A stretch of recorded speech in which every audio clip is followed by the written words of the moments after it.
Hola, ¿cómo están a todos? Les habla el doctor Marcelo Cortés Crespo y el día de hoy vamos a hablar acerca de lo que es el sistema tegumentario.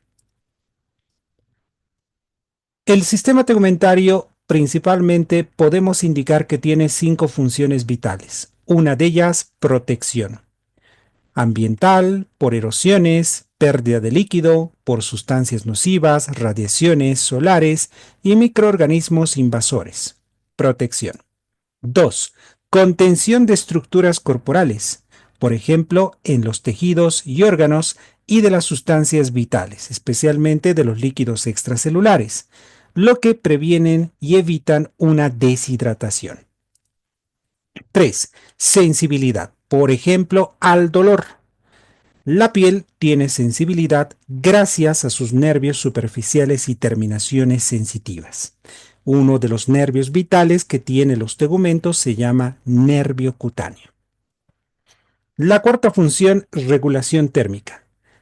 Es decir, que nuestra piel se encarga de regular nuestra temperatura mediante la evaporación del sudor o la dilatación o constricción de los vasos sanguíneos. 5. Síntesis de almacenamiento de vitamina D. Es decir, que nuestro sistema tegumentario es un almacenamiento principal de vitamina D. Esas son las cinco funciones principales que tienen los tegumentos. Bien, vamos a ir viendo que nuestra piel presenta dos capas, la epidermis y la dermis. Vamos a hablar en esto primero como epidermis. La epidermis, si lo vemos acá, lo hemos agrandado por este lado y podemos indicar que está conformado principalmente por un tejido queratinizado. Luego presenta una capa superficial denominada córnea.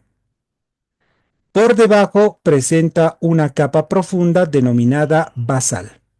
Es decir, que el epidermis presenta dos capas, una capa superficial, que es la córnea, y una capa profunda, que es la capa basal. Se dice que la epidermis es avascular porque no tiene propia vascularización, ya que recibe sangre de otros tejidos, es decir, recibe sangre de la dermis. Siguiente componente, la dermis. Como pueden apreciar, la dermis vemos acá que tiene una coloración algo rosada, pues la dermis podemos indicar que es aquella que se localiza entre la epidermis y lo que es el tejido celular subcutáneo, que también lo denominan como fascia superficial. Bien, ¿cuáles son los componentes de esta dermis? Los componentes de la dermis que vemos acá son cinco componentes. El primero, fibras de colágeno, que son los que nos marcan el tono y los surcos de la piel. Dos, fibras elásticas. Son aquellas que cuando se desgastan o se elongan, se estiran constantemente, pueden alargarse la piel y producirnos arrugas de la piel con el tiempo, con la edad. 3. Folículo piloso. El folículo piloso, como pueden ver en esta ocasión, está acompañada de un músculo que se llama el músculo erector del pelo. Aquí es donde pueden suceder algunos acontecimientos, cuando hace frío o cuando hace calor. Cuando hace frío, estamos hablando, cuando hace calor, estamos hablando de vasodilatación, en el cual van a producirse contracción de las glándulas sudoríparas. Las glándulas sudoríparas son aquellas que van a localizarse en el tejido celular subcutáneo. Y estas glándulas sudoríparas tienen un conducto que van a salir a la parte más superficial, sacando el sudor, excretando el sudor. Contracción de las glándulas sudoríparas para el sudor. Existe vasodilatación de los vasos sanguíneos, como podemos ver acá. Relajación del músculo erector del pelo. Se relaja el músculo erector del pelo y por ende se relaja el folículo piloso. Y cuando se relaja, entonces el pelito se deprime, se cae.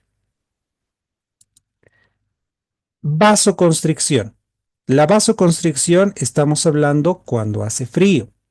Es decir, en la vasoconstricción se contraen los vasos sanguíneos, se contraen las glándulas sebáceas.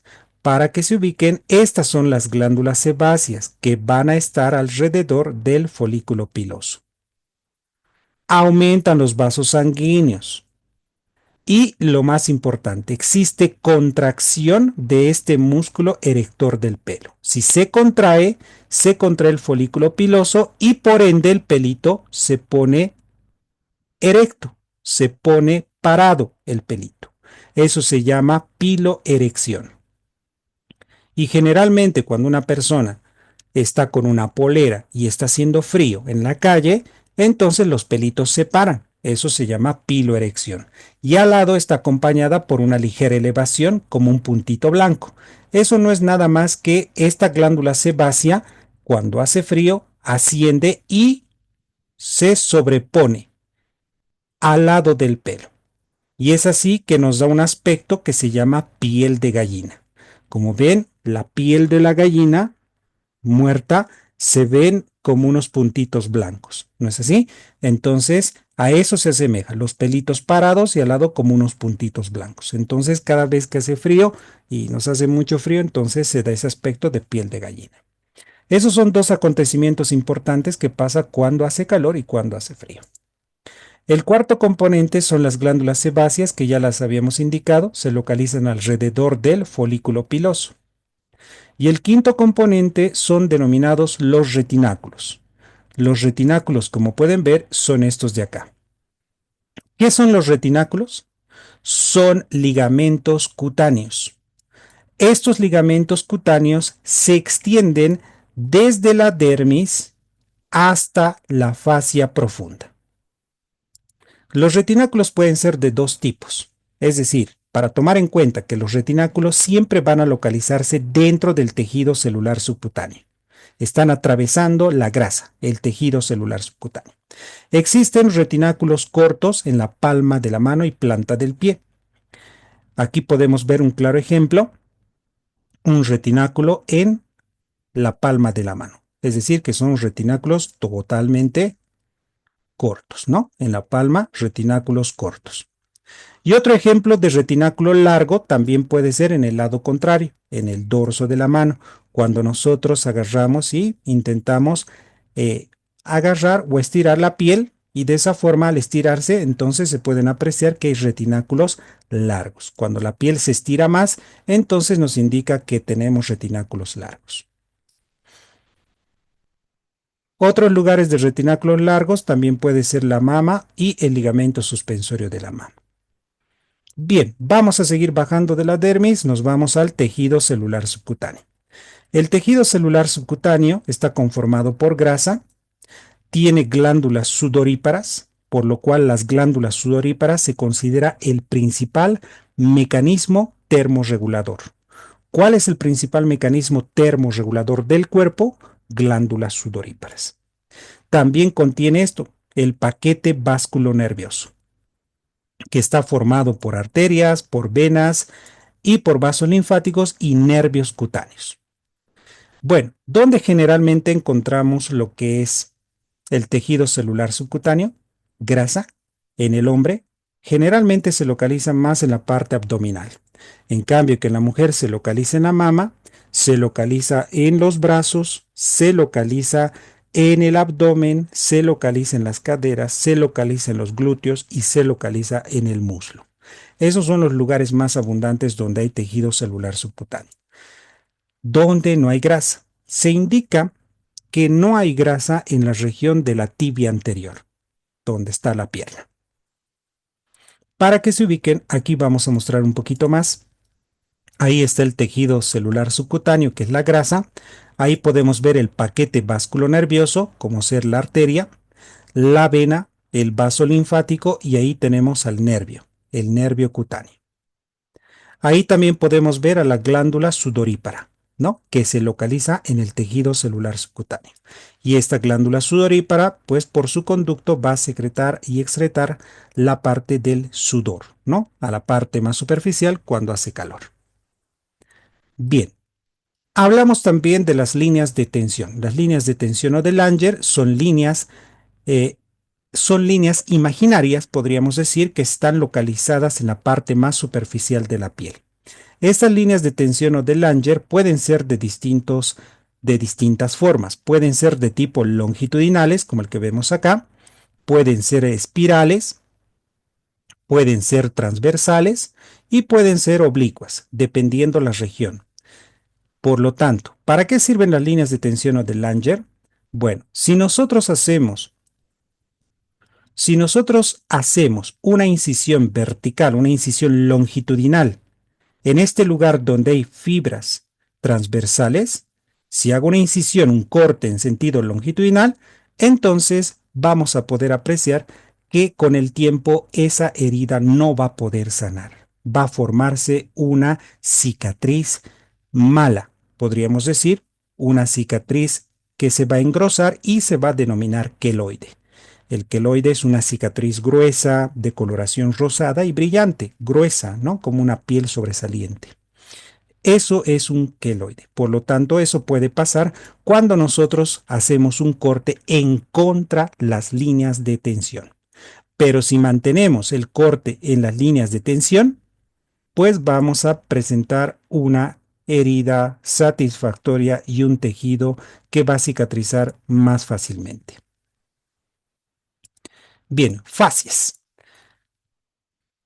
Bien, para tomar en cuenta, estamos por si acaso en esta parte. Del tejido celular subcutáneo nos vamos a fascias. Bien, ahora, fascias. Existen dos tipos de fascias. Fascia superficial, que está formada por el tejido celular subcutáneo. Correcto. Y fascia profunda o llamada de revestimiento. Ahí podemos apreciar claramente fascia superficial que está formada por el tejido celular subcutáneo. Es decir, que tejido celular subcutáneo es también llamada fascia superficial. Y debajo tenemos la fascia profunda, es llamada de revestimiento porque va a revestir al músculo. Ahora, esta parte es muy importante, la fascia profunda de revestimiento. ¿Por qué? Porque es aquella que va a formar tabiques intermusculares.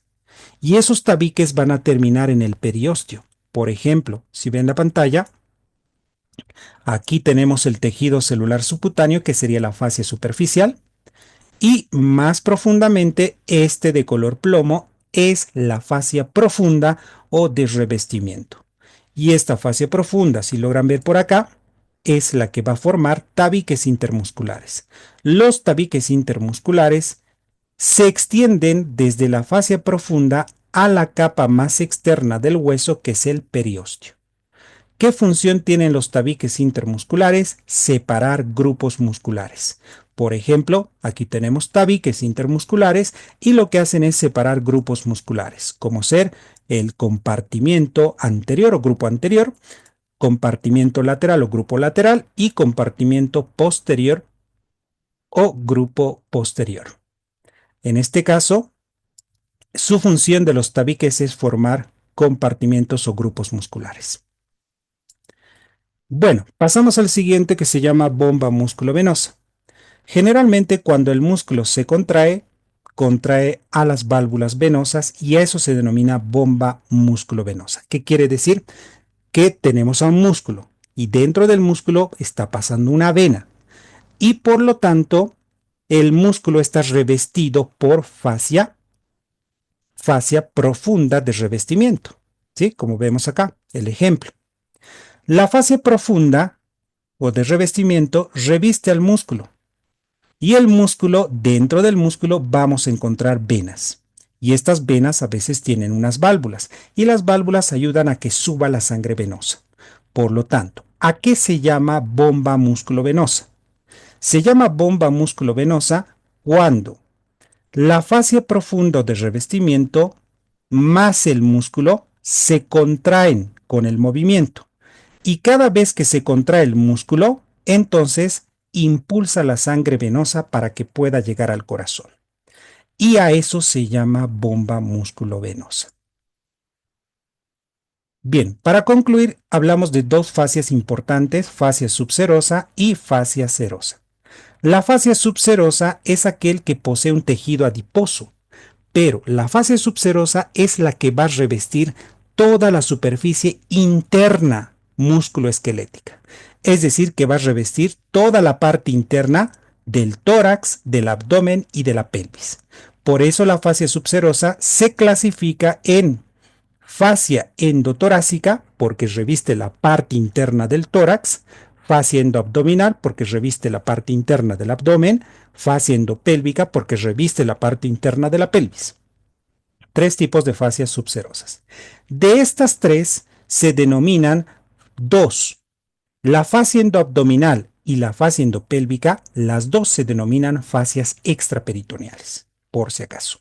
Ojo con eso. Siguiente, la fascia serosa. Esta fascia serosa es más conocida como membrana serosa. ¿Qué es la membrana serosa? La membrana serosa está formado por sacos cerrados. Son sacos cerrados o envoltorios. El claro ejemplo puede ser como un globo, todo un saco cerrado, así se denomina membrana serosa. La membrana serosa, ¿qué características tiene? Tiene lámina parietal, que reviste las paredes; lámina visceral, que reviste las vísceras.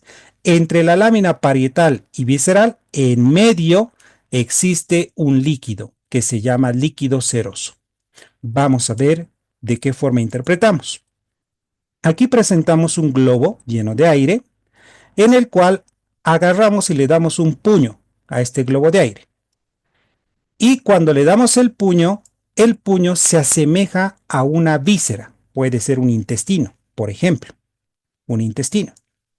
Y esta parte del globo está conformado, si ustedes ven, ahí las láminas. La parte externa llegaría a ser la lámina parietal, que está pegada a la pared. Y la lámina visceral es la que está pegada a la víscera. Entonces, toda membrana serosa tiene lámina parietal para la pared y lámina visceral para la víscera. Y entre estas dos láminas tendríamos que encontrar el líquido seroso, que es el que va a lubricar para ambas capas, ambas láminas, y también a la vez ese líquido seroso le permite el deslizamiento a las dos láminas, visceral y parietal. Sobre todo, deslizamiento a la lámina visceral, para que pueda deslizarse con las vísceras. Bien, ese es el ejemplo que nos demuestra el texto, así que hemos concluido con eso. Hasta la próxima.